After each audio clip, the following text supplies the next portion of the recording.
We'll just begin with a couple of written questions. First question, can you just describe your effort today and how you feel your game is progressing at this particular stage, the tournament, Grand Slam tournament, compared to other Grand Slams that you've played in? I'm very happy with how I've been playing so far. I think I served well and I returned really well again today, and that's been a big focus for me.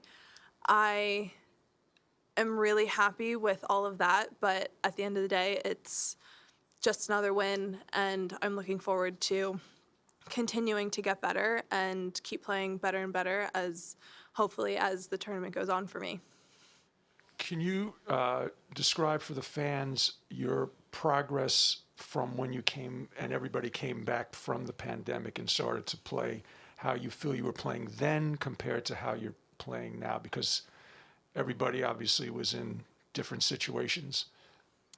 I was lucky enough to have access to a court to practice for the majority of the time, so I was able to do that. Not having competitive matches was a challenge, and that's something that has taken a lot of focus to try to get my competitive tennis back as quickly as possible, since we didn't really have any sort of lead into going straight into two really big tournaments. So that was a little bit tough, but I was incredibly fortunate to be able to practice throughout the majority of the pandemic. Another question that came in, can you explain for the people who may not be that familiar, the physical preparation and the mental preparation, and what it takes mentally to get through a tournament that you didn't have that practice either for a number of months as your opponents did as well? It's just a little bit different than just going out and practicing every day. You all of a sudden have someone on the other side of the net who wants to win just as badly as you do, and to keep yourself competitive but not getting too down on yourself when you're not playing well, and being able to bring your own energy and get yourself back into that competitive mode is something that takes a little bit of time, and having to do that in practice isn't usually what we have to do, just because there's a lot of tournaments and we keep that momentum all of the time. So that was a bit of a struggle, but I know it's something that we were all dealing with, and I think for the most part, watching everyone, it's been really impressive how quickly everyone's gotten that back. Great. Video question. In front of you will be Courtney from the WTA. Courtney, you are live with Madison. Madison, hello. You have a very good record against Alize Cornet. Can you just talk about what the keys are in terms of playing her in the next round? I think Alize is really good at getting a lot of balls back and just making you play that one extra shot. So being really patient and waiting for the right shot and not getting discouraged if she does run down an extra ball or two is always one of the biggest challenges when playing her.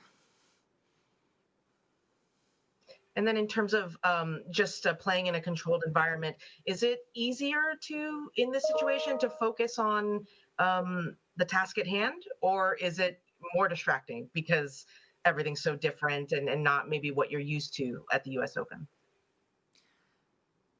It's a little bit of both. It's obviously different, so I think the first time you do anything, you're a little bit uneasy about it, but at the end of the day, we're on the same site, we're playing on the same courts, we're using the same balls. It's the whole same atmosphere.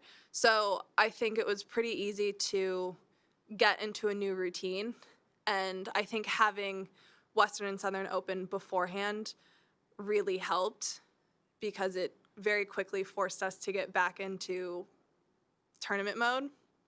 So having that has been really beneficial, and at the end of the day, I go from the courts to the hotel, back to the courts, so there's really no distractions, and it's very easy to not get distracted.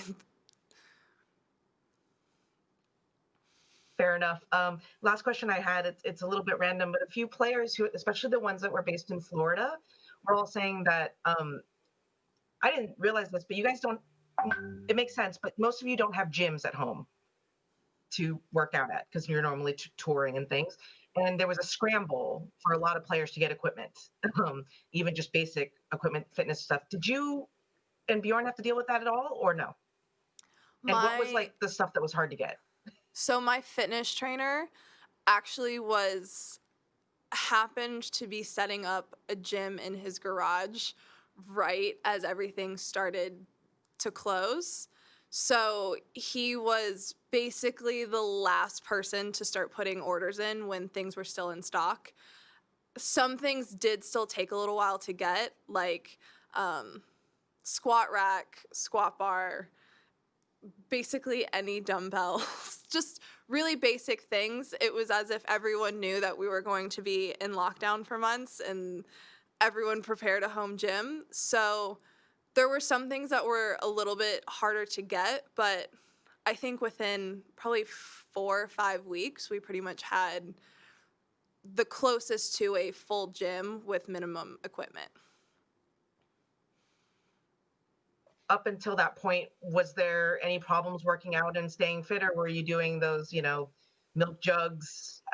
I don't know, little rudimentary things to keep fit, or in your situation, were you just chilling and waiting until everything was settled and getting back on the horse?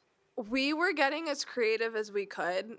We had some stuff so we could kind of manage. It became a little bit difficult because we were adding like resistance bands to weights because we didn't have heavier weights, and it was a lot of creative thinking trying to make the best of it. But after I would say at most 6 weeks, we had pretty much everything that we wanted. Gotcha. Thank you. Thank you, Courtney. And Madison, thank you. Thank you. Thank you very much.